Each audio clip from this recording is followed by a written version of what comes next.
just so that we make sure that we have plenty of time for our presenters and questions at the end. My name is Adrienne Pollard, and I will be moderating today's workshop. We have three presenters with us today: Christine Meister from the Spring of Tampa Bay, Jordanos Mola from Equality, Florida, and Danny Morrow from US Victim Advocacy. And they're each going to take some time to talk with you. We do ask that everyone who is not speaking at the time turn off your camera and your microphone to save bandwidth. And if anyone has any questions as we're going along, please put them in the chat. And then at the end, we'll go through and take those questions. Okay. So I will turn it over to Christine now. And I believe there's a PowerPoint for Jordanos. Is that true when you go to have the PowerPoint up? Okay. Correct. All right. Okay. So I am going to turn it over now to Christine Meister.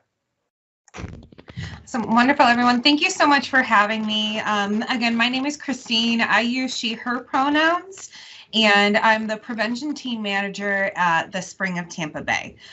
The Spring is Hillsborough County Certified Domestic Violence Center, and we truly are a center for domestic violence.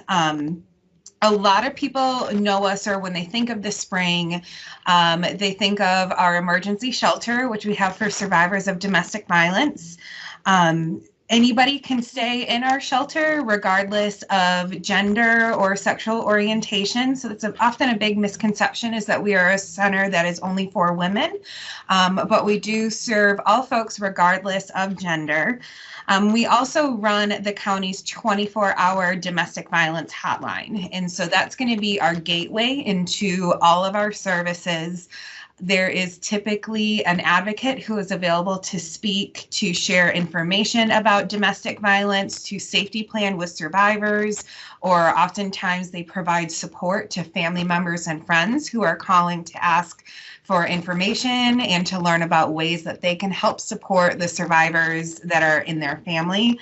When we are not in the middle of a global pandemic, our shelter has 128 beds. So typically when we're filled up to capacity, we might have upwards of close to 140 people in our shelter. Oftentimes we'll rearrange things, move cribs into rooms, and sometimes have kids double up on beds. We call it room Tetris to try to make sure that we can fit as many people in our building as we can. But right now with the pandemic, we've had to limit the capacity in our shelter. There's a couple of rooms that are more Jack and Jill style, where they might share a bathroom between the two rooms. And so we've had to close off some of those rooms so that we're not sharing bathrooms. And then we're also doing, typically it's only one family per room, whereas before we might have had multiple families staying in the same room together. While at our shelter, survivors have the opportunity to meet with an advocate and receive different services. It's a lot of kind of social emotional support, safety planning, referrals to different communities, resources, anything that person needs in order to stay safe and to become a little bit more sustainable living on their own. So they might have come from circumstances where, because of the partner that they were living with, they weren't allowed to have their own job, manage their own finances, or really have a whole lot of autonomy and decision making in their life. And so that's what our advocates are there to do, is hopefully give that empowerment back to those survivors. Also at our emergency shelter, we have a kids team. They're a wonderful group of advocates who are there to kind of focus on the young people in shelter, getting them connected with school resources, helping parents get connected with daycare options. We do have a daycare on site, as well as a K through 5 school that's actually in partnership with Hillsborough County Public Schools. And fun fact, we are actually the first domestic violence center in the country to have that accredited on-site school on-site. So that's pretty exciting. But in addition to just our shelter and hotline, again, which is what we're most known for, I think we have, it's something like 11 other programs. I kind of lose count every once in a while, but we have outreach advocates that's the office that I typically work out of. And this is actually where we typically see more survivors out of our outreach offices than we do at our emergency shelter. So our outreach advocates provide all of the same advocacy that somebody might receive while they're in shelter, but without that shelter component. So they do a lot of financial assistance, trying to help survivors find safe housing, safety planning. The survivors who come to our outreach office, maybe they have already left their abusive partner, but they're just trying to find a safe place to stay. Maybe they're still in the process of leaving and they are looking for some help and ways to stay safe. Or this could be a person who they have left their abuser years ago, but because of this abusive relationship or because they are co-parenting together, this abuser is still very much in their lives. And so that's where our outreach advocates can come in to try to help and support those survivors. We also have advocates who are co-located with law enforcement, screening police reports for, we call them high lethality indicators, for those super dangerous police reports, where they will actually reach out to the survivors while the abuser is still in jail. We have advocates who are co-located with either the child welfare system or with the child protective investigators at the sheriff's office. And so they're there to help work as liaisons between the survivors and this whole mess of a complicated child welfare system. And then we have Peace Village, which is a transitional housing apartment complex. And then we have my program, which is the prevention team. And if I'm honest, I think we have the coolest program at the Spring. We work primarily with young people out in the community, educating about teen dating violence and healthy relationships. Again, when we're not in a pandemic, we're typically out in the schools and working with classrooms, doing dating violence presentations and violence prevention programming. And then we'll also work with community partners and other agencies in the community that serve youth, talking about teen dating violence and ways that they can help support young people. We've done presentations on college campuses talking about dating violence and safety planning. And then we also have 2 different volunteer opportunities that fall under my program. One is an LGBTQ Roundtable, and this one's typically more for adults or individuals 18 and older. And the purpose of this roundtable is to educate the LGBTQ community about domestic violence in queer relationships, advocate for survivors, so making sure that the Spring is as inclusive as possible, and then also trying to create a network to connect queer survivors to an inclusive set of resources. So that's the purpose of our roundtable. And then we also have a youth action committee, which is a group of middle and high school students that are trained to become peer educators. They do a lot of programs in their own schools. They'll do dating violence presentations for their peers. And then they also help assist us in running of different events, including our annual Teen Summit, which is an event that we hold every February in honor of Teen Dating Violence Awareness Month. In October, this is kind of perfect, is Domestic Violence Awareness Month. So we are in full swing right now doing a lot of presentations and trainings out in the community. That is the Spring in a nutshell. I apologize, I went through that very, very fast, but I'm here if you have any other questions. Thank you so much, Christine. All right, so we will move on to Yordano Mala from Equality Florida, and there is a presentation I'm going to try to share. So bear with me for 1 minute while I bring this up.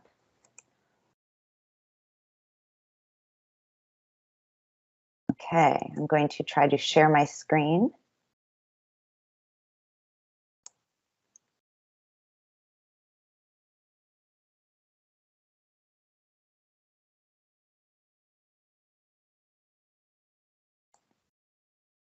Okay, can you see the presentation? Yes, I can. Wonderful. Okay. If you just want to let me know when to switch to the next slide, I will go ahead and drive for you. Awesome. Well, thank you all so much for having me. I didn't put in the PowerPoint, but I am also an alum of USF with an undergrad degree in May 2018. So happy to do a presentation for you all today. Again, my name is Yordano Smola. I use she, her pronouns. I currently live in St. Pete, and I'm the Deputy Field Director at Equality Florida. And you can move to the next slide, please.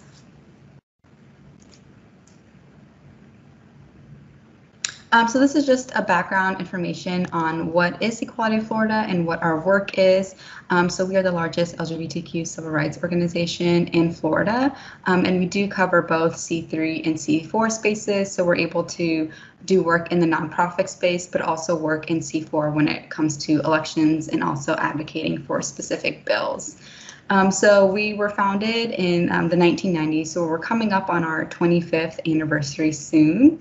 And in the beginning, our organization was really focused on adoption, advocacy, and marriage equality. But now that those have been secured, we're really taking a deeper dive on making sure the advocacy that we're doing is more expansive and more intersectional with a bunch of different issues, including but not limited to transgender equality, youth, and reproductive justice, and more. You can move to the next slide, please.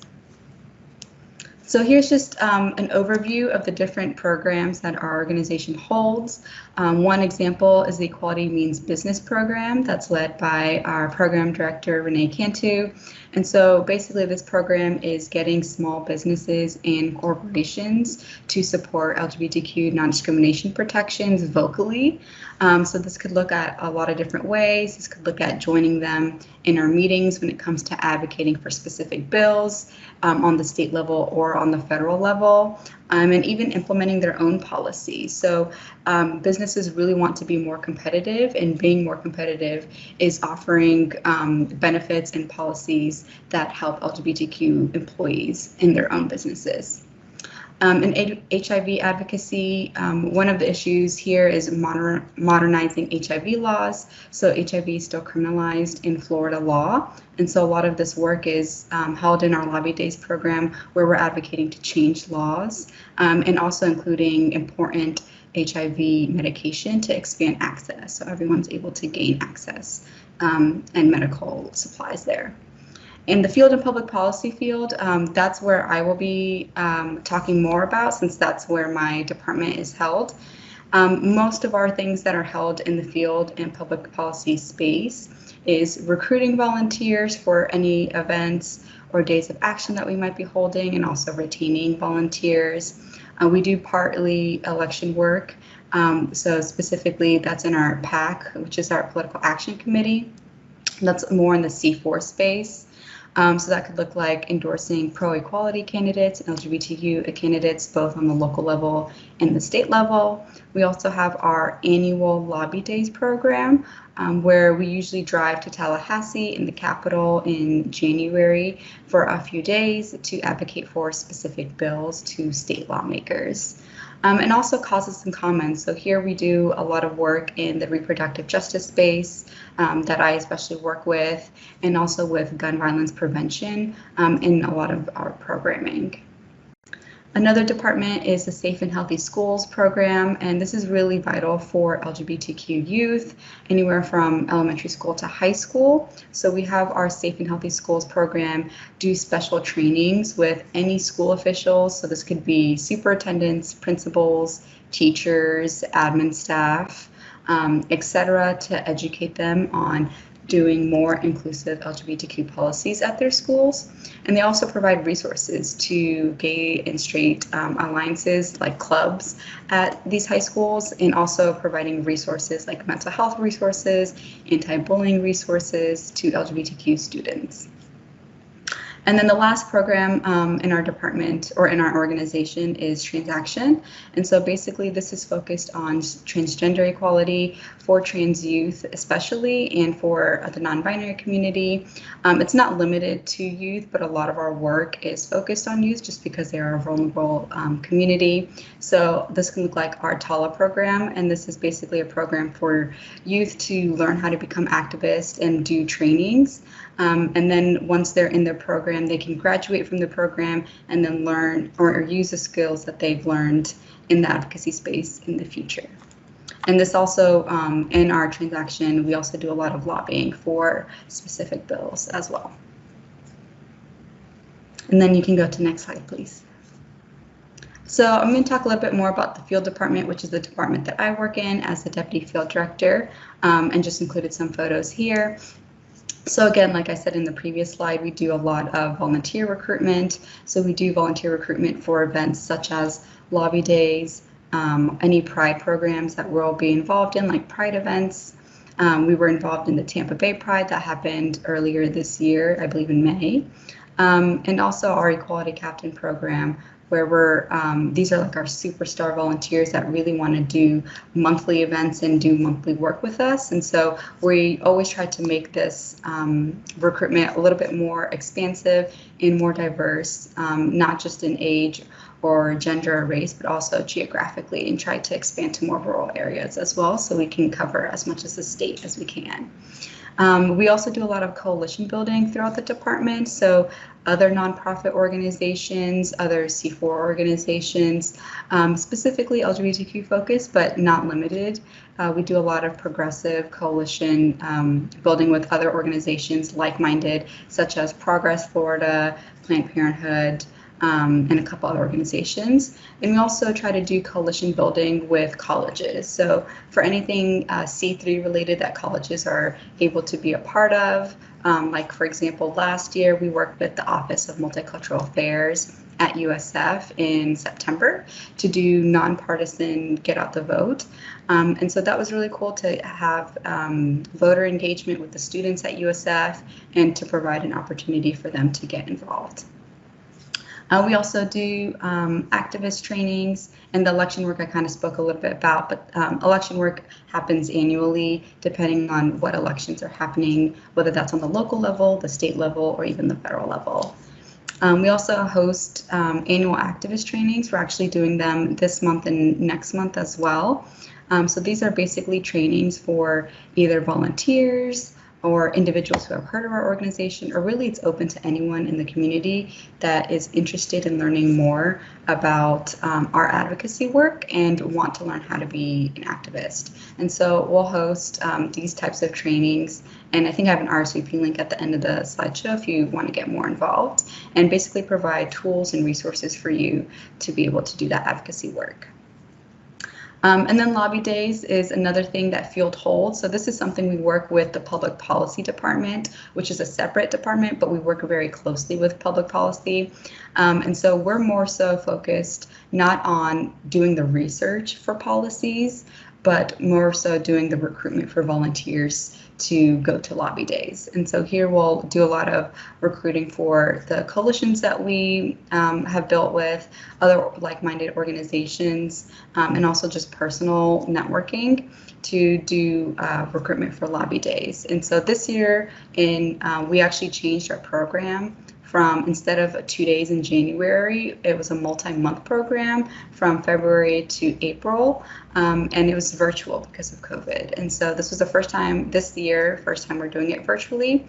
And so that was helpful because they also gave opportunity for folks that can't afford to drive to Tallahassee, especially if you live in South Florida or can't take days off, to be able to participate virtually. And so a lot of different bills can range from HIV advocacy, bills supporting trans people and trans youth, bills supporting reproductive justice. There's also a lot of variety of different bills, and whenever it gets closer to the session, because session in Florida legislature starts in January. If you're interested on what type of bills we support and what type of bills we don't support, you can always check out our website when that becomes available. We also work on the federal work, so that's something that I'm working on, specifically on the Equality Act. And so basically this is a federal bill that was passed in the House earlier this year and is now in the Senate. And so basically this bill is a federal non-discrimination protection bill for LGBTQ people. And it's a bit of misconceptions because a lot of people don't think that this is necessary, but over 20 states still don't have protections in the country. So that's almost half the country. And it's just a lot more comprehensive in terms of being able to provide more protections and things that can't be protected in the state. And then we also do reproductive justice, and that's something I'm really passionate about and have been able to tap into my work more a lot this year. So, for example, we're part of a larger coalition called the Floridians for Reproductive Freedom, and part of my role in that coalition is to pass reproductive rights resolutions in different cities and municipalities across the state. So we've been able to get a lot more momentum this year. Having it being passed in about 5 different municipalities so far, and especially a lot of it has happened in the South Florida area. And in previous years, before I was brought on staff, it was also passed in St. Pete. And then so my day-to-day activity is a lot, honestly, a lot of meetings. So not just meetings with my own staff and my own department, but meeting with coalitions and meeting with other organizations, because my role is to constantly build more networks and more connections with other organizations. And so I'd say about like 20 to 30% of my day is meetings. And then the other percent of my days is also doing events. So almost every week we have an event that we're hosting. So for example, today we're phone banking from 4 to 7 and text banking for the Equality Act. And we're partnering with organizations like the Human Rights Campaign, Kesha, and NEAT. So that's a different program that we're hosting. And other events can be like Get Out the Vote events, or it can be Pride events that we might be hosting. So a lot of my day-to-day is doing like the logistics for hosting those events and just making sure everyone has the right resources. And also just connecting with my own staff. We have like our own weekly meetings with the field department, and then I also have meetings with other departments like the public policy department that I work really closely with. So just making sure that all of the departments that I'm working with are kept up to date on the different projects that I'm doing. And also, I would say about probably like the next 20% is doing volunteer recruitment, whether that's for meetings or for other areas as well. And if anyone has any more questions for my day-to-day, feel free to ask in the chat or at the end. And then you can go to the next slide, which I think is actually the last slide of the presentation. So yeah, so this is just how to get involved for folks that are interested. I put RSVP links. I don't think you can click on them in the presentation. I'm not sure, but if not, I can put them in the chat, or I can email it to someone to send out to folks, whichever would be easiest. So I just put some RSVP links for Getting Out the Vote in St. Pete. So we're having a day of action actually this Saturday. So if you're able to, we're doing it from 10 to 2. You don't have to stay the whole time. If you just want to come for like the first hour, that's totally fine, from 10 to 11, because we'll probably host a training at the beginning. And then if you RSVP on that link, we'll send you more information via email. Lobby Days, so I talked a little bit about Lobby Days throughout the presentation. Again, that's going to be hosted January of next year. So we don't have an RSVP link for that yet because we're still working out some of the logistics, but more details coming soon. And be sure to follow our social media, and you can also look on our website. Once it gets closer to the date, we'll probably start posting that like at the end of November. And if you're not really sure or you're not really interested in either of these two programs that I mentioned on our How to Get Involved page, and you just want to be a general volunteer, not sure where you fit in, here's the first link is a general volunteer interest form. So we have on that form just your contact information, and then different programs and projects that you can click on to see if you're interested in, and if you're not really interested in any of them but still want to get involved, you can not click any of them and we can reach out to see how we can fit you in our department and in our programming. And then I also put, I mentioned the activist trainings earlier in the presentation. So if you're interested, this is for anyone. You don't have to already be in the advocacy space. It could be anyone from a beginner level to intermediate level, etc. Our next training will be on November 4th, and here's an RSVP link if you'd like to go to that as well.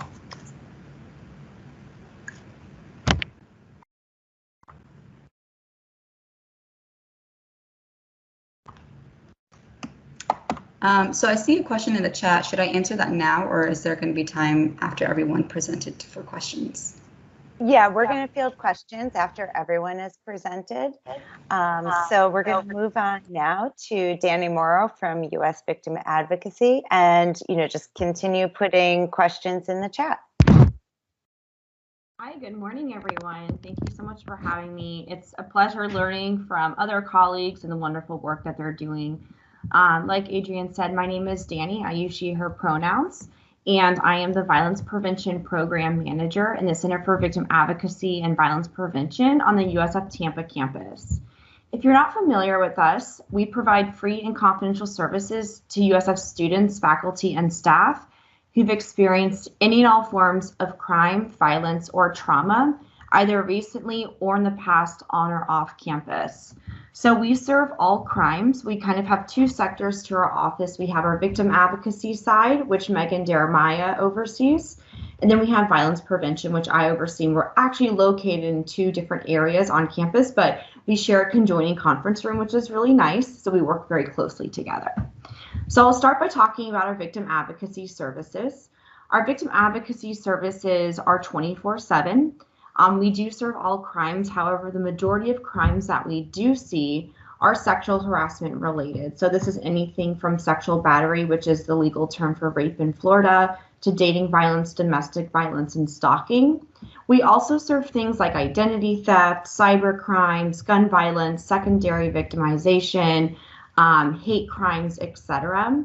And so our advocacy team can provide numerous services to survivors. They can provide accommodations. So if a student comes to us and they are struggling in their classes, maybe they've missed an exam or need to be withdrawn from classes because of trauma, we can work with those faculty. We can also help with that withdrawal with cause. We can also provide accompaniments. So we accompany to local hospitals. We accompany to the Crisis Center of Tampa Bay for forensic medical exams. We accompany to local police stations, not just USF Police Department, to file police reports. We also accompany to court if a student is going through a court process or they are filing an injunction for protection, which is a restraining order. And so we provide numerous accompaniment options, and a student has the right to have an advocate available at any of those. We also provide, like I said, those accommodations. So we can also help with moving student housing. We can work with the student through if they decide to go through any reporting process. So any Title IX process or student conduct and ethical development process or police reporting process. However, by coming to us, we protect your right to choose. So since we are completely confidential, we protect your right to choose what you do once you receive your options. So if you receive all of your options and you say, I don't want to report, I don't want to move forward with any kind of formal process, but I do want to get connected with counseling, that's completely fine in your choice. So we will help connect you with a counselor. So we can still work with you and walk you through any process that you decide to take. And like I said, we are on call 24/7. Now, as for my area, the violence prevention area, so we oversee the strategic plan for Tampa campus. We work closely with our St. Pete and Sarasota Manatee partners as well. We are located in the Student Services Building 2058. And we have about 25 students that work with us. So we have heavy student involvement. We also have, so there's myself as a program manager, and then I have a violence prevention coordinator and a graduate assistant as well as a student assistant. We have about 2 to 5 interns a semester and then about 25 volunteers. So our violence prevention program, we utilize a public health model for violence prevention. So this looks like using the social ecological model for strategic planning. So we're looking at everything from community level violence prevention to that individual level violence prevention. So we're doing workshops with students, trainings with students. We're doing a lot of tabling. We have 2 tabling events today. We've been doing a lot of tabling during COVID. It seems like a little bit of a safer option outside. We also oversee the making sure that our violence prevention federal mandates are being implemented. So anything that you're receiving at orientation or upon matriculation into the university or coming to the university, we oversee all of that education. And so these topics include things like sex positive consent. So we do a lot around consent and looking at those root causes of violence, bystander intervention, healthy relationships, how to support a survivor or how to support a friend going through trauma. And then we also do a lot of work with areas that we know may be struggling, or there may be an increase of reports or violence that we've heard of. And so typically if say Title IX or police are hearing maybe there's an increase in violence in a specific student org or a specific student group, they'll ask us to go into those areas and have those hard conversations because we are confidential.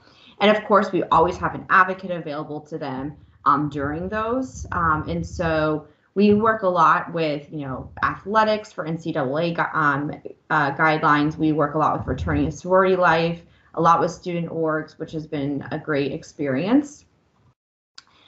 We also have a few ways that students can get involved. So we have a violence prevention trainer program. They're called violence prevention trainers. There's about 25 of them. We recruit every January for these students to get involved. They facilitate and do a lot of public speaking around these topics. So they go out and facilitate bystander intervention trainings, workshops on things like healthy relationships, consent, etc. They also are staffing all of our tabling events. So we're constantly I'm at home today, but we have students in the office and things like that. So we constantly have students in the office creating activities to educate students on these topics. We also have an internship program. So we accept 2 to 5 interns a semester. Typically, these are students who are enrolled in an internship class. However, we do accept students who are not enrolled. If that's something you're interested in, please feel free to reach out to us at va@usf.edu. I'll also put that in the chat later. And we'll just have a short interview process for an internship option. Those interns, a lot of our interns go on to work at different community organizations like the Spring of Tampa Bay. I know most of our students go to work at the Crisis Center of Tampa Bay. We've had some work at domestic violence shelters in other areas of Florida. And so I really try to make this a professional development opportunity for students. As for typical day, no day is the same. I used to also be on call as an on-call advocate, so that obviously changed my day a lot, where if a crisis came up, I would need to attend to that survivor. However, a typical day looks like me supervising staff and supervising students, making sure everything is running smoothly. I do a lot of the background work, so securing funding, strategic planning. If I know right now we are working on some large-scale campaigns that are targeting certain populations where we know some trends have been popping up. And so I am researching what other universities are doing to address certain issues that have come up. and I'm working with marketing, I'm working with different faculty or other constituents across campus that I know do similar work.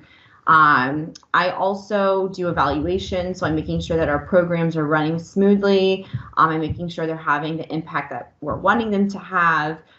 So I'm doing a lot of that kind of background work. My background is in public health, and so I am kind of constantly doing that work while my staff is on the ground doing the tabling, workshops, speaking with students, and things like that.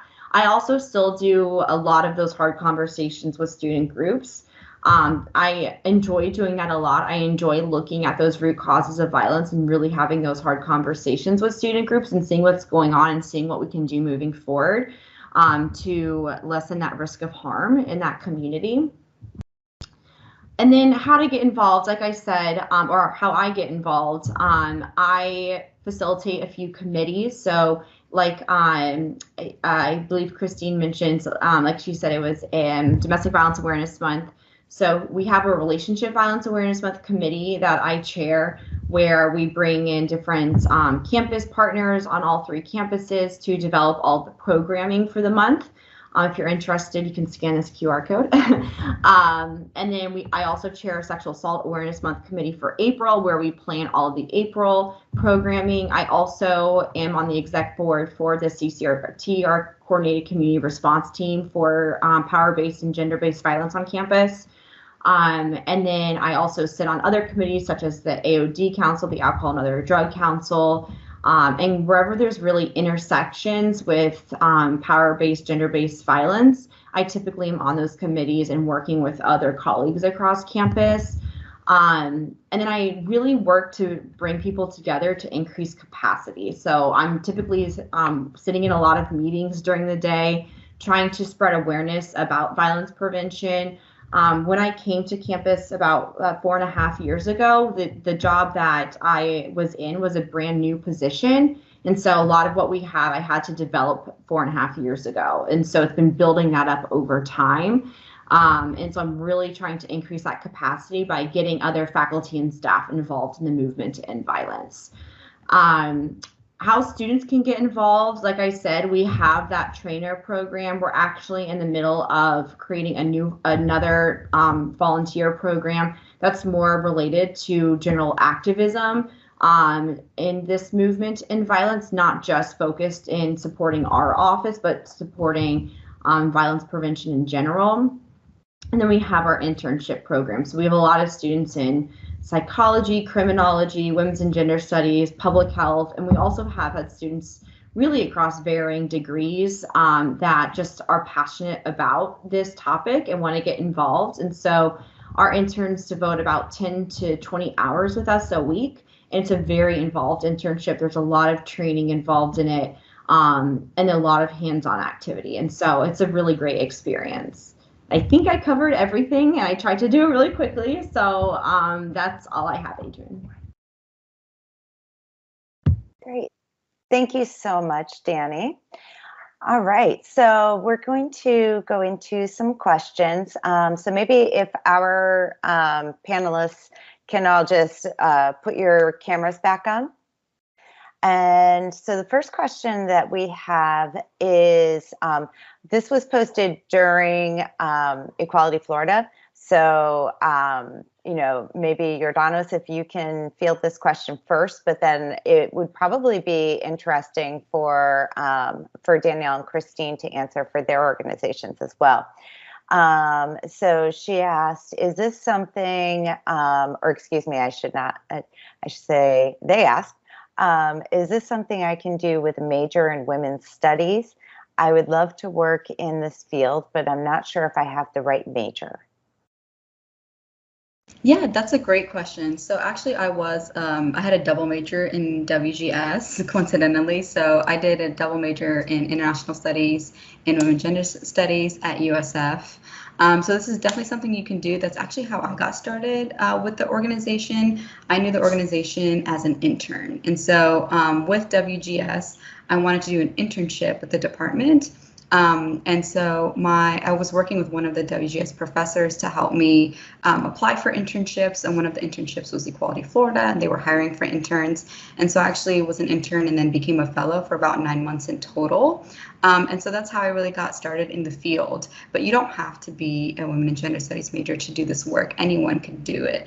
Like we've had psychology majors be interns, even business folks. So there's really like a field for everyone as long as you're passionate about the issue and about the advocacy work.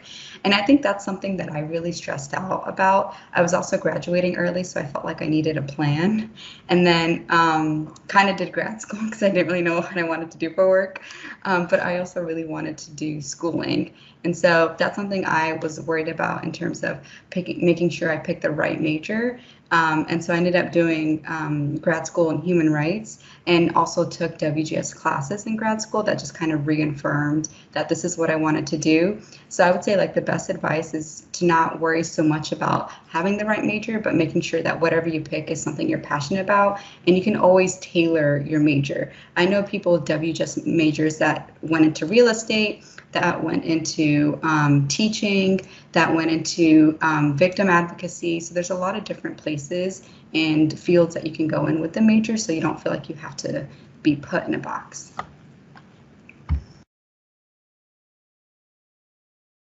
Thank you.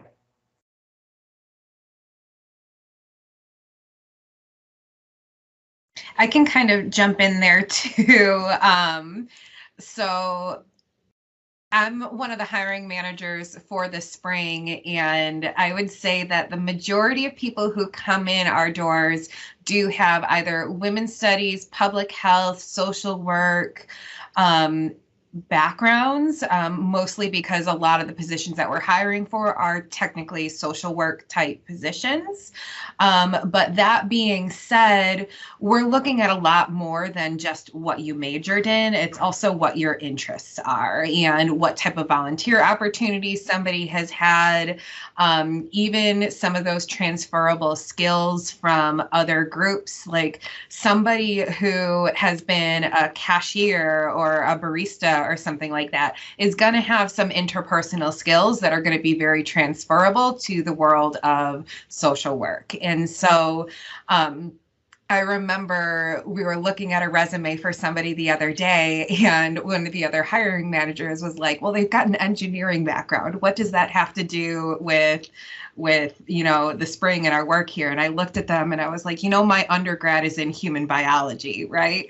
And so I eventually moved into the field of public health and got my master's in public health at USF. But so many of it's exactly like Jordana said, that so many of my electives and so many of my other courses that I took in undergrad really helped tailor and kind of guide what my interests were. And that's kind of where I developed my love for working in this field of community family violence. I took a lot of HPS classes. So that was my second major, is history, philosophy, sociology of science. And that's where I kind of got interested in this public health field and community health education and things like that. So while your major, whatever the title is, might be the first thing that somebody sees, I think that a good hiring manager is going to be looking at all of those other attributes in your resume that really show what your interests are. I hope that makes sense. Thank you very much. I would just echo exactly what Jordana and Christine said. I think it's really interesting. I recently hired someone who has their master's in background in poetry, but has all of this experience in advocacy and prevention and very translatable skills. I also think one thing that is really, when I'm hiring staff, because we sit on multiple hiring committees when we're hiring staff across campus and things like that, is a willingness to accept and know and kind of recognize when maybe they don't have a certain experience. So if you're applying to something and thinking about that cover letter as connecting, I remember when I was in grad school and I had no experience in violence prevention. I just knew I was super passionate about it. And I pretty much said, like, I'll work, you know, however much you want me to work just to learn. Like, give me all of the literature. I'll read everything you need me to read. And I think that willingness to learn and that passion to learn goes a long way. Versus I've interviewed people who have, you know, an undergrad degree and graduate degree in public health or women's and gender studies, but they don't seem passionate or excited to learn with the organization. And so I would, for me, you know, if I'm looking at hiring someone, I'm always looking at someone who is, you know, willing to learn and excited to learn, and also recognizing their own gaps. Everyone's going to have gaps, and no one's going to fit perfectly with the job, and you know, and so recognizing those, but also stating your willingness to learn those. I don't know if that answered the question, but.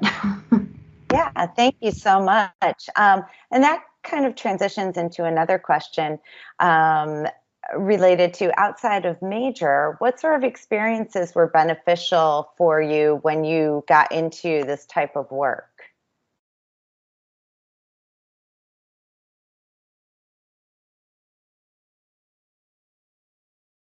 So I can speak a little bit to that, particularly for prevention work. There's a huge focus right now on DEI, so diversity, equity, and inclusion. And I think in that social work field, there's so many agencies that are really trying to push for DEI initiatives. And so I think that that was something that was really important, is just to be able to speak to that and speak to, you know, if that is something that's interesting to you, making sure that you are maybe volunteering or doing work in that field. But then it's also a lot about networking, I think, and attending events like this, where we've got 3 different professionals in this field who probably would love to chat more about, I think, the stuff that we are doing in our jobs. And I wish that I had known in undergrad how important networking really was going to be to my career. And I don't think I really picked up on that or learned more about how to network until grad school. And so I think that that was something that was probably really important that I wish I would have known.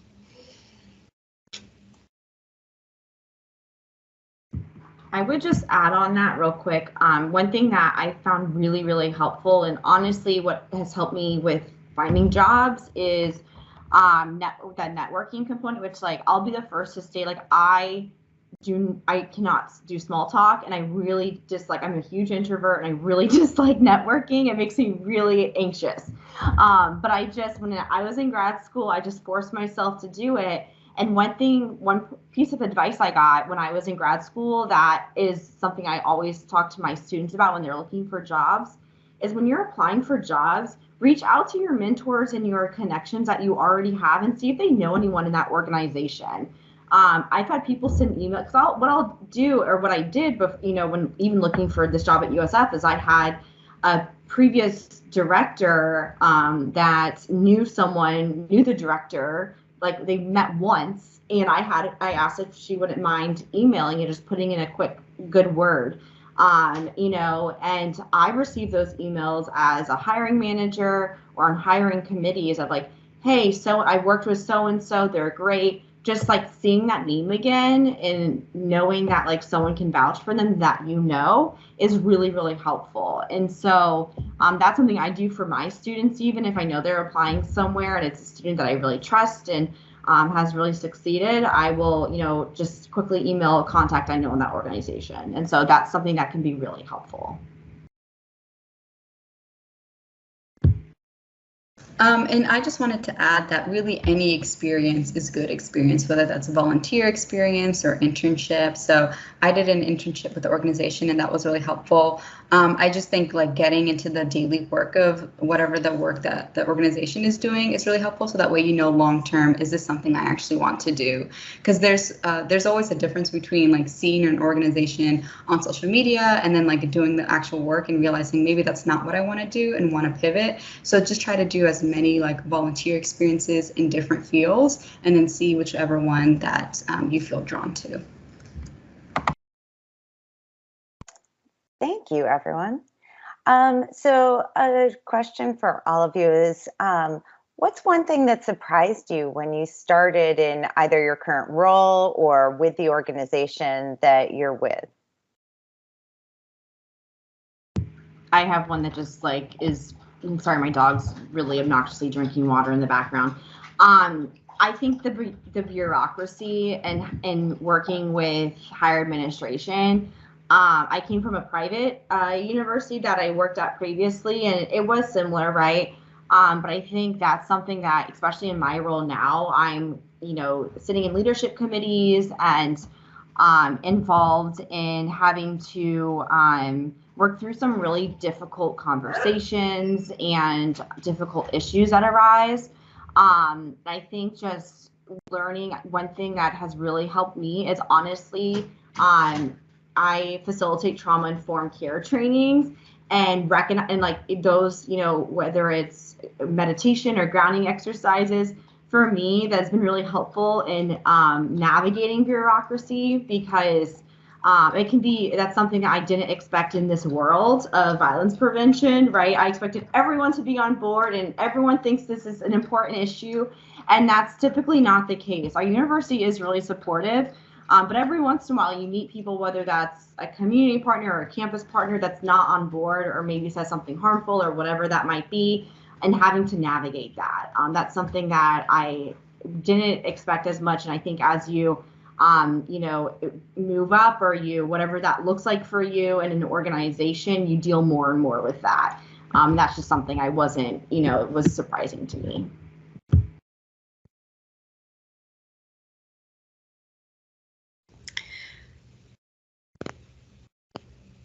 Do you want to go ahead, Jordanis, or should I? Okay. So something I think that was really surprising for me is they talked about in my interview, I started at the Spring 7 years ago, and I remember getting asked about, how do you feel and how are you going to separate and have this work-life balance, and what are you going to be doing for self-care? Because working in the violence prevention field, working in even gender-based violence or anything like that, the work that you do becomes really personal. And that it's not something like, if you put on that advocate hat, you cannot clock out and take that advocate hat off. It's just something that I think becomes a part of your day-to-day life. And so when you're hearing stories of trauma, when you're working with survivors and people have true barriers, in trying to find empowering ways for that person to survive, it gets really hard to separate and create that work-life balance. And so what surprised me was how much work I was going to have to do as an individual in order to not crash and burn, not get totally burned out, and to make sure that I could still have healthy and sustained relationships with other people and find joy in other things for my own self-care. And so that was kind of a learning process. And obviously I've been at the Spring for 7 years, so I really, really enjoy the work that I'm doing. But it also takes some personal work as well in order to sustain yourself in this field. Yeah, I actually wanted to add on to that because I was trying to think of like things to say. And so I actually have a couple, but one of the things is kind of alluding to what you said. And I think also for me, it was also difficult because I was hired during the pandemic last year. So it was hard because I was like working in my apartment. So it was hard to separate my life because I wasn't really leaving except to go to the grocery store. So I felt like I was home all day and just working like nonstop.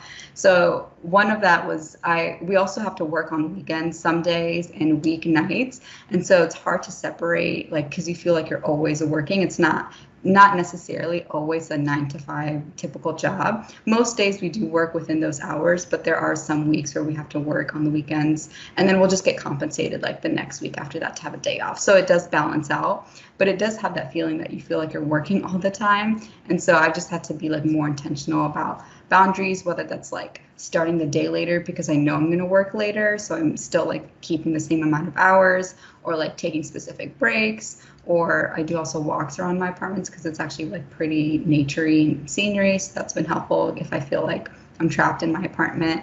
And then also the work-life balance in terms of advocacy spaces, because I do advocacy like on my own time, on my personal life, individually, and at work. So sometimes those worlds collide, and it's kind of hard to separate because some of the orgs I volunteer for on my personal time, I also like make connections on my work time. So that can be kind of difficult in managing, especially if like those organizations don't agree with each other on specific issues. And so that's something that I've just had to learn how to navigate. And not feel like I feel like I'm working when I'm like volunteering or like building coalitions on my personal time. And so that's just something I've kind of had to learn how to work through. But also on a positive note, I just feel like the organization that I work for is also really caring, like doing Mondays off for a month and then also half Friday just to give people space and more time, just because of everything that's happening this year and the past 2 years, really. And so I feel like there's a lot of care work and thought that's been put into the organization that I'm grateful for as well. We're just at about time, so I just want to say thank you so much to our wonderful presenters. The information you shared and your insights were really valuable. I know I learned a lot myself. So again, thank you so